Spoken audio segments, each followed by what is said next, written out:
तीसरे दिन का पहला सत्र चल रहा है। ऐसे सत्संग चल रहा था, बड़ा खचाखच हाल भरा हुआ था। माताएं भी बहुत सारी थी और पुरुष भैया भी बहुत सारे थे, बुजुर्ग लोग भी बहुत सारे थे। उसके अंदर एक दो व्यक्ति ऐसे आ पहुंचे जिससे पुरुषों में गया तो पुरुषों ने उससे घृणा किया।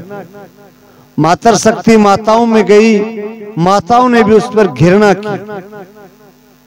कुछ कारण रहा होगा,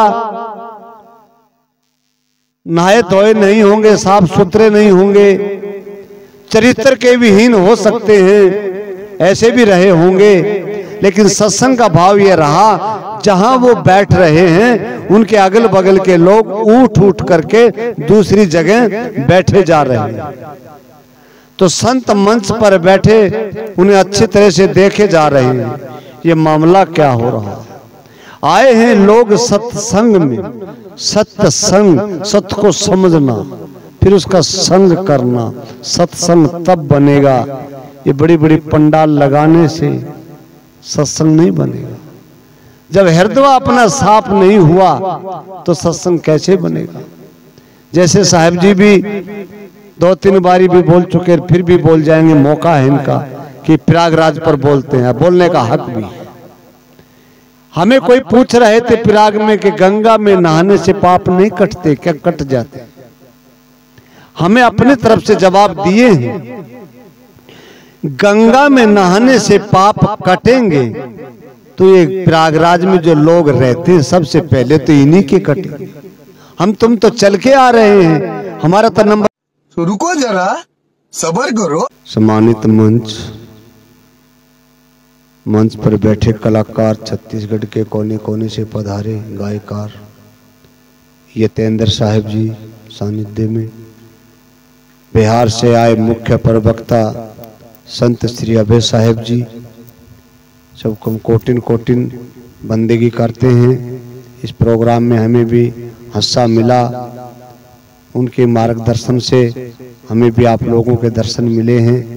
तो मैं भी आगमन हुआ है, 2-5 मिनट आपके बीच में कुछ प्रस्तुतियां रखूंगा। सत्संग के माध्यम से जरा गौर से सुनिए। पंडाल में बैठे मेरी माताएं बहनें जो हैं, और जहां तक मेरी आवाज दूर तक जा रही है, चाहे कोई भी काम करते हैं, एक कान हमारी आवाज के ऊपर भी ध्यान करिए कि हम क्या कहना चाहते हैं। बोलिए सतगुरु देव की जय। तो क्यों कह रहे थे सत्संग का लाभ और कैसे मिले। सत्संग में जाने से या कहीं दूर सुनने से या हाव भाव अभाव कुछ बदलने से कैसे क्या होता है, उसके बारे में जितना हम संतों से सुने हैं उस पर एक थोड़ा फोकस करेंगे, आप उस पर विचार करिएगा। जैसे ये सत्संग चल रहा है, 3 दिवसीय सत्संग चल रहा है, आज तीसरे दिन का पहला सत्र चल रहा है। ऐसे सत्संग चल रहा था, बड़ा खचाखच हाल भरा हुआ था। माताएं भी बहुत सारी थी और पुरुष भैया भी बहुत सारे थे, बुजुर्ग लोग भी बहुत सारे थे। उसके अंदर एक दो व्यक्ति ऐसे आ पहुंचे जिससे पुरुषों में गया तो पुरुषों ने उससे घृणा किया। मातर शक्ति माताओं में गई, माताओं ने भी उस पर घृणा की। कुछ कारण रहा होगा, नहाए धोए नहीं होंगे, साफ सुथरे नहीं होंगे, चरित्र के भी हीन हो सकते हैं, ऐसे भी रहे होंगे। लेकिन सत्संग का भाव यह रहा, जहां वो बैठ रहे हैं उनके अगल बगल के लोग उठ उठ करके दूसरी जगह बैठे जा रहे हैं। तो संत मंच पर बैठे उन्हें अच्छी तरह से देखे जा रहे हैं, ये मामला क्या हो रहा है। आए हैं लोग सत्संग में, सत्संग, सत्य को समझना, फिर उसका संग करना, सत्संग तब बनेगा। ये बड़ी बड़ी पंडाल लगाने से सत्संग नहीं बनेगा। जब हृदय अपना साफ नहीं हुआ तो सत्संग कैसे बनेगा। जैसे साहब जी भी 2-3 बारी भी बोल चुके, फिर भी बोल जाएंगे, मौका है इनका कि प्रयागराज पर बोलते हैं, बोलने का हक भी। हमें कोई पूछ रहे थे प्रयाग में कि गंगा में नहाने से पाप नहीं कटते क्या? कट जाते। हमें अपनी तरफ से जवाब दिए हैं, गंगा में नहाने से पाप कटेंगे तो ये प्रयागराज में जो लोग रहते हैं सबसे पहले तो इन्हीं के कटेंगे। हम तुम तो चल के आ रहे हैं, हमारा तो नंबर बाद में आएगा, न जाने मौका कब लेंगे। ये तो रहते डुबकी कभी भी लगाकर अपना पाप काट सकते हैं। तो बोला तो मसाला क्या है? मसाला ये हमारी तरफ से हम सत्संग के हिसाब से थोड़ा समझाना चाहा उनको। कैसे कहे हम उनको कि अपने आप की जो मन गंगा है उसको साफ कर लीजिए, खूब अच्छे से पवित्र करके फिर गंगा में स्नान कर लीजिए कि आप पवित्र हो जाएंगे। तो आपके स्नान करने से ये गंगा भी पवित्र हो जाएगी, गंगा भी पवित्र हो जाएगी। अगर आप गंदे हैं और गंगा भी गंदे हैं, गंदे से गंदा धोएंगे तो कभी साफ नहीं हो पाएंगे। आप अपने आप को साफ कर लीजिए और फिर गंगा में नहा लीजिए। मैं वादा करता हूँ ये गंगा गंदी है, ये साफ हो जाएगी, उजरी हो जाएगी। आप गंगा को उजरा करेंगे तो आपका सत्संग बनेगा। अगर आप इसमें डुबकी लगा करके आप उजरा होना चाहते हैं तो नहीं, पूरे शहर का मल मूत्र इसके अंदर डुबोया जाता है, गिरता है। तो पहले गंदी आपको शुद्ध कहाँ करेंगे? तो मेरा कहने का भाव ये है कि सत्संग जब लगेगा, सत्संग जब बनेगा कि आपकी चेष्टा अंदर से सत्य पे चली गई हो, साफ हो गई हो, तब बनेगा। तो हम कह रहे थे कि सत्संग में बड़ी भीड़ थी, एक तरफ एक पुरुष भाई बैठा, एक तरफ एक माँ बैठी, तो लोग उनके अगल बगल से उठ उठ कर दूसरी तरफ जाने लगे। संत जी ने पूछा, संत जी ने माताओं से पूछा, उन भैयाओं से पूछा, आखिर ये कारण क्या? ये सत्य का सत्संग हो रहा है और इसमें 2 व्यक्ति आए हैं और तुम दोनों इनके पास बैठना नहीं चाहते, दोनों के पास उठ उठ के दूसरी जगह जा रहे हो, तो आखिर ये मसाला क्या है? एक ने धीरे से कहा कान में जाकर के संत के, साहिब जी ये बढ़िया नहीं है। क्या बोले? ये बढ़िया नहीं है, जो भी कुछ कहा चरित्रहीन है, ये बढ़िया नहीं है। संत जी तुरंत एकदम फटाक से बोले, क्या कहा? ये वो हैं और चल के सत्संग में आए हैं, सत्य का संग करने आए हैं, और तुम सत्संगी बने बैठे हो और जो कि सत्य का संग कर भी नहीं सकते। जब ये लोग अपनी बुराई को त्यागना चाहे, बुराई को छोड़ना चाहे, सब कुछ अर्पण करने सत्संग में आए हैं, इनको आप दुराचीन कहते हैं। ये तो आपसे पवित्र हैं, अपनी बुराइयों का इन्हें एहसास हुआ है कि हमने बुरा किया है, अच्छा करने के लिए संत के चरण में आए, सत्संग में आए हैं, और आप इनको छोड़ छोड़ के जा रहे हो। ये सत्संग, ये पंडाल उन्हीं लोगों का है जो बिगड़े हैं या इर्द गिर्द से मरे हैं, उनको गले लगाने के लिए ये सत्संग किया जाता है। और तुम सुलझे हुए हो, सत्संग में काहे बैठे हो? तुम तो सुलझ गए हो, सत्संग को पकड़ रहे हो। तुम अपना काम करो ना, जो बिगड़ा है सुधरना है जिसको, सत्संग तो उसका लगा है, सत्संग तो उसको लगेगा। तो ऐसे हीन भावनाएं हटा दीजिए। कोई कहीं कुछ करता है उसके ऊपर विचार अमल कीजिए। सदगुरु कबीर साहब, सुना है संतों द्वारा, देखा तो हमें नहीं है, जैसे साहब जी भी हर बात पे बताते हैं कि इसका विचार लगाया जाता है तब इसको कहा जाता है। जो व्यक्ति कुछ कर रहा है, किसी संगत डाकू चोर लुटेरा की ले रहा है या नशा नशेड़ी की संगत वो ले रहा है, और सदगुरु वहां से गुजरे होंगे, किसी जमाने की बात रही होगी, तो सदगुरु कबीर साहब ने कहा है, ओछी संगति कूर की आठों पैर उपार। क्यों? कि उसने देखा है ये आदमी नशा पदार्थ वाला है या चोरी डाकू लुटेरा है, और ये व्यक्ति कैसे न कैसे होकर के इसकी संगत पकड़ेगा तो फिर ये तो उपाधि है ही, ये भी उपाधि में फंसेगा।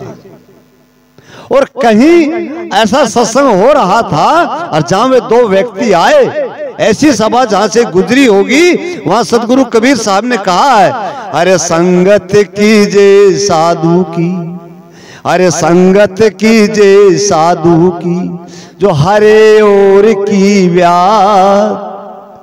क्या ठीक नहीं कहा?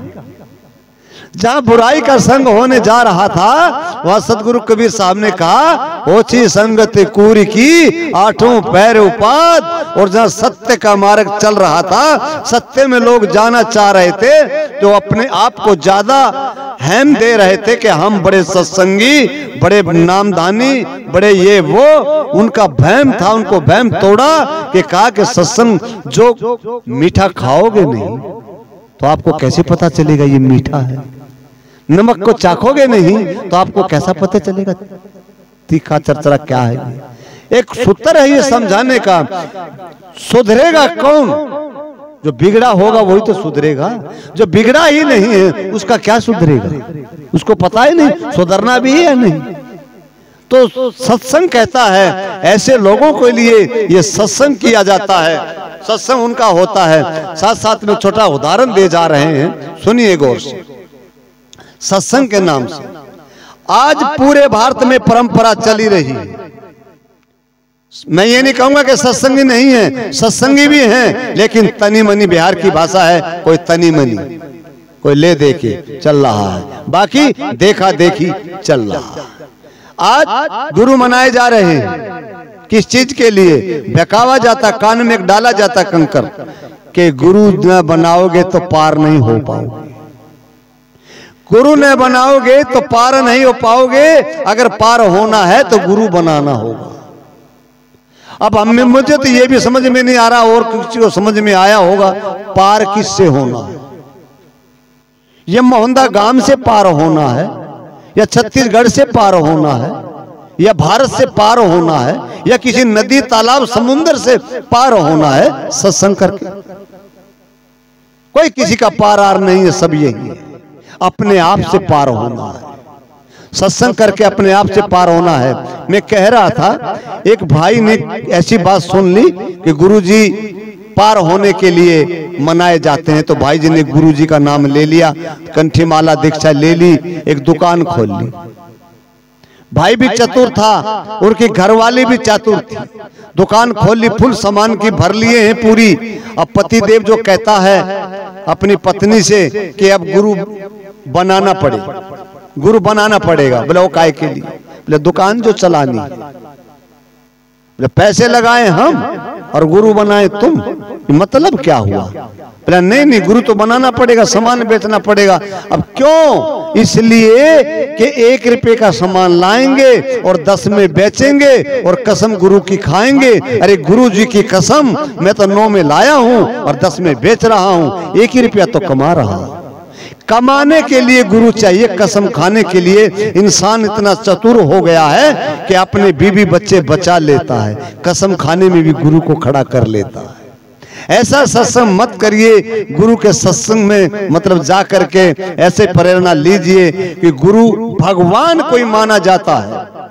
पहले तो माता पिता भगवान होते हैं जो इस दुनिया में लेके आए, उनसे रचना बनी है तब आप इस दुनिया में आए हैं। पहले तो माता पिता ही आपके भगवान गुरु हैं, और उसके बाद गुरु जो बनता है वो परमात्मा का रूप बनता है, उसी को भगवान कहा जाता है कि गुरुदेव। वंदनीय गुरुदेव वंदना गाए हैं, तो इसीलिए गुरुदेव को गाया जाता है कि गुरु का शब्द में दम इतना है, गुरु के शब्द में इतना ज्ञान है, जिसने विचार किया उसका विचार चला, तो उसने दुकान खोली, गुरु के नाम से खोली, तो अपना सब कुछ बचा लिया ना। ऐसे मामले से भी बच जाना, ऐसे कभी भी काम नहीं आएगा। गुरु तो सिर्फ ज्ञान के लिए चाहिए। कांटे से कांटा निकाला जाता है, कांटा जेब में नहीं डाला जाता, कांटा फेंका जाता है। तो गुरु का ज्ञान चाहिए, गुरु से रिश्तेदारी नहीं करनी, गुरु से गोती नहीं करनी, गुरु से जाति नहीं करनी, गुरु की कोई जाति जाति नहीं होती, संत तो संत होते। कहा ना संत बड़े परमार्थी, शीतल उनके अंग, तपत भुजा में और की दे के अपनो रंग। संतों का रंग लीजिए, अपने जीवन को भविष्य में उज्जवल बनाइए और एक दूसरे का सहारा बनिए। मैं तो कहता हूँ मजबूत है तो कोई कमजोर है, उसका सहारा बनिए, किसी प्रकार से भी बनिए। साहेब बंदगी माँ तेरा मुदरी करिए।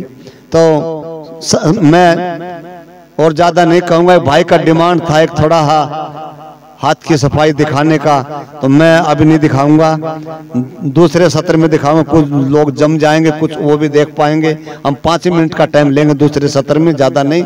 और अभी साहब आने वाले हैं और साहब जी भी बैठे हैं, अच्छा बोलने वाले हैं। कहीं से हमारी वाणी में कोई दिक्कत नजर आई हो, वो समझदार होगा। जिसको दिक्कत आई है वो मात्रा को लगा लेना, माफी करना मत। दूर चला जाऊंगा, पता नहीं चलेगा माफ किया भी नहीं किया है, लेकिन आप सुलझ जाना।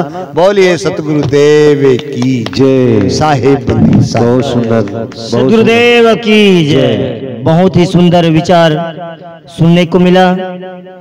परम पूज्य संत श्री गुलशन साहब जी से, हरियाणा से है। अब सत्संग की अगली कड़ी में